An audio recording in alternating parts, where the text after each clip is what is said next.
Iran should remove Khamenei. Right.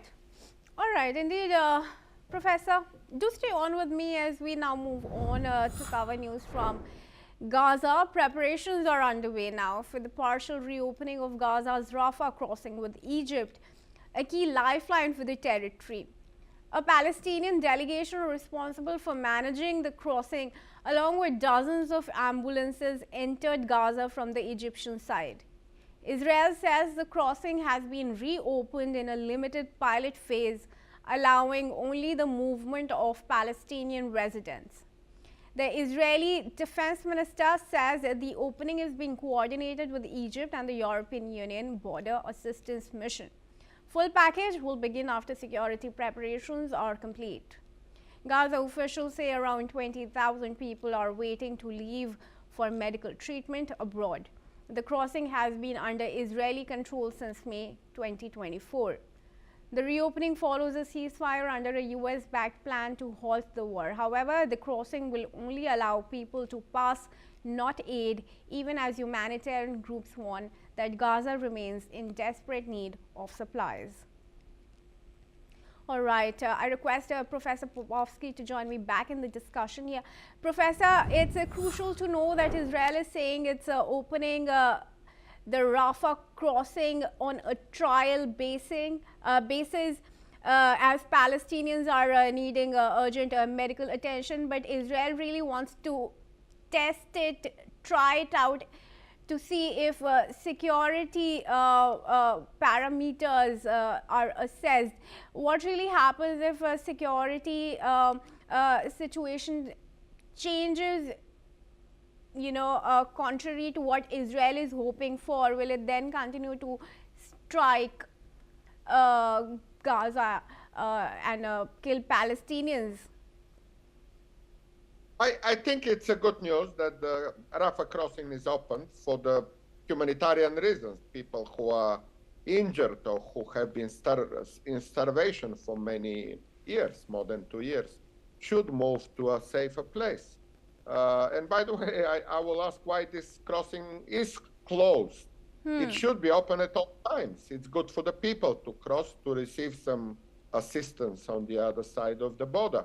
Well, we know why, because neither Egypt nor Israel want that. They kind of, interestingly, Egypt is concerned with massive refugee flows.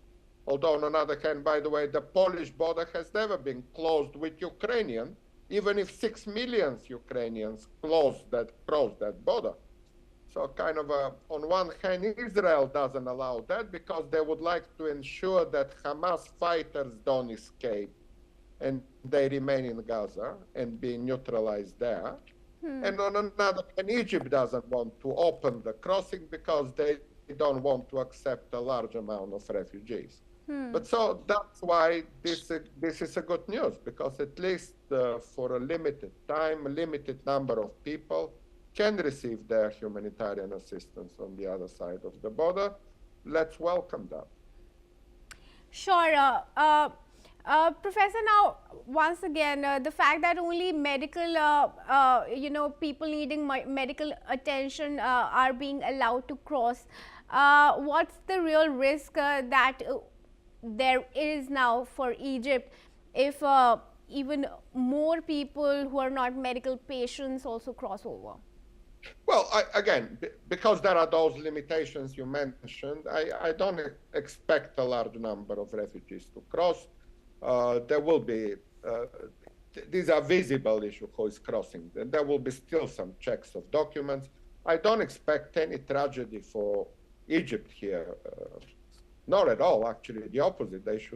They should have already accepted a large number of people who need medical assistance. By the way, those children who die in Gaza would have been alive if that crossing was open.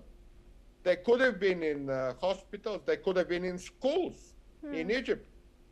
I will ask why Egypt doesn't accept a single Palestinian child in its own schools in Egypt. Why? It's the same language. How can Ukrainians go to Czech Republic, Baltic states, Poland, Romania, where they don't speak the same language? And 6 million refugees went there and into safety. And It was a life-saving operation. And no single Palestinian child was accepted at any Arab country for the last 2.5 years. Well, Egypt is also on board the Gaza Board of Peace, here? Professor. Egypt is on board the Gaza Board of Peace that Donald Trump is saying. So why is Trump not really talking to Egypt and facilitating the movement of these Palestinians who require medical help and children? Excellent question. Absolutely. Why not? Everybody, not only Donald Trump, the world leaders should talk to Egypt, but also to other Arab countries and say, where is your solidarity?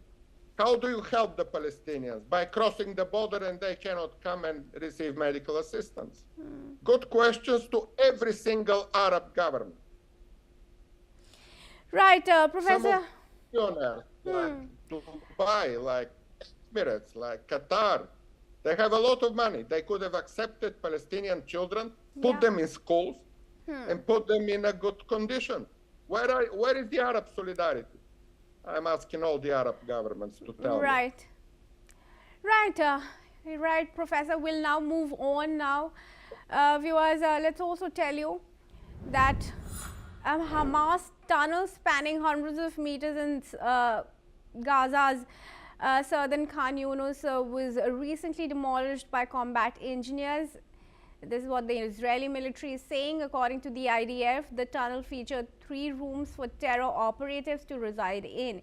Inside, the army says troops found dozens of weapons, including 45 grenades, Kalashnikov rifles, RPGs and launchers, explosive devices and other military equipment. The tunnel was located on the Israeli side of the Gaza ceasefire line during mop-up operations of the 188th Armored Brigade. It was then raised by the elite Yahalom Combat Engineering Unit. Request Professor Popovsky to join me back on this with his first comments. Yes, please. Professor, this is of course a welcome news if Israel has been able to demolish these underground tunnels, and it's a step in disarming Hamas. How much of credit do you think we can give to Trump for this development? Not to Trump at all. Trump doesn't do those things. He's talking and he's claiming some benefit. The Israeli IDF, the Defense Force of Israel, did everything here. They demolished the tunnel. They did all the work. We shouldn't ask about Donald Trump every time when somebody does something. But won't you say it was after he initiated and implemented the Board of Peace plan? Hamas has completed, returned the last remaining hostages' body. Now, Israel is also able to dismantle these underground tunnels. Should we give him credit where it's due? Absolutely not. It's a talk. It's a Board of Peace is absolutely useless organization. It didn't deliver anything. The deal, by the way, you mentioned, is discussed over the last 3 years, much before Donald Trump existed into the picture. It was Qatar and Egypt. Now, let me talk about Egypt and Qatar in a positive manner. They did all the mediation between Hamas and Israel over the last 3 years. Donald Trump didn't exist at the time when Qatar and Egypt invited Hamas and Israeli second-rank mediators first and then moved up to the top. Donald Trump only comes in the last minute and claims everything. It's not Donald Trump. Remember that. It's Egypt and Qatar with their mediators who achieved the ceasefire in Gaza. And let's make this very clear.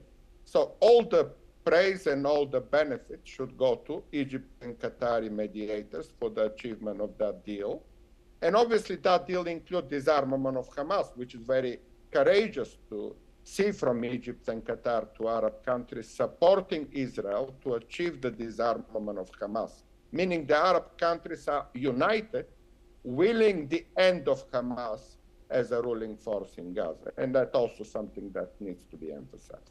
So hopefully by those actions you mentioned, the destroyal of the weapons, the tunnels, including possible at some point voluntary disarmament by Hamas, gradually we will reach the conditions for peace in Gaza. Again, the role of United States is very simply talks. and claiming some awards. But it was not the United States doing this for the last 3 years. Right. Well, we'll watch out if by the end of these 3 years Trump gets a Nobel or not.